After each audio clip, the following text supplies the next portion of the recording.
Donc ces référents métiers donc, sont formés justement en andragogie et par la suite, grâce aux cartes métiers qu'on a mises en œuvre, donc ce que j'appelle l'architecture d'une fonction, ils vont accompagner pour le coup en situation réelle, ils vont accompagner et mettre ce qu'on appelle des rivières cérébrales, une notion aussi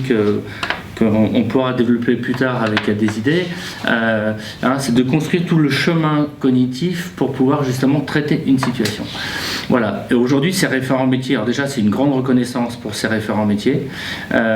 très souvent reconnus par leurs pairs, et qui amènent énormément d'agilité pour le coup dans l'organisation parce qu'ils ont plusieurs rôles. Le premier rôle est d'intégrer éventuellement des nouveaux dans l'organisation, donc ce qui est très important. Le deuxième est bien évidemment, je vous en ai parlé tout à l'heure, pour les gens qui sont là depuis très longtemps, vérifier qu'ils ont bien les ressources et les compétences pour le coup, les savoirs acquis en mémoire à long terme pour pouvoir agir sur les situations. La dernière mission qu'on leur donne est d'accompagner justement toute l'évolution des métiers, donc grâce à eux. Voilà. Et pour le coup, et là les sciences cognitives aussi nous ont révélé que travailler sur une situation et le faire qu'une fois, on a des risques d'oubli importants et donc ils sont formés à travailler en spiralaire, c'est-à-dire revenir régulièrement sur des situations pour stabiliser ces fameuses rivières cérébrales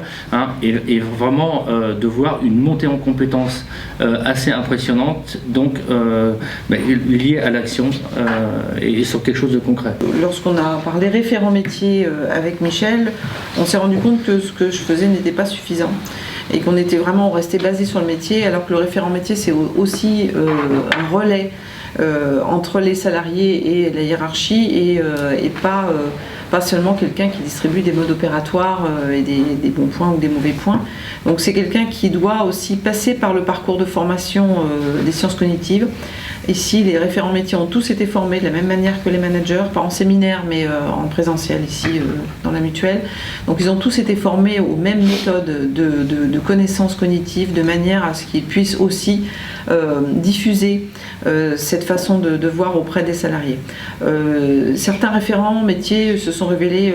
à la hauteur, d'autres un peu moins, mais dans l'ensemble c'est un succès également.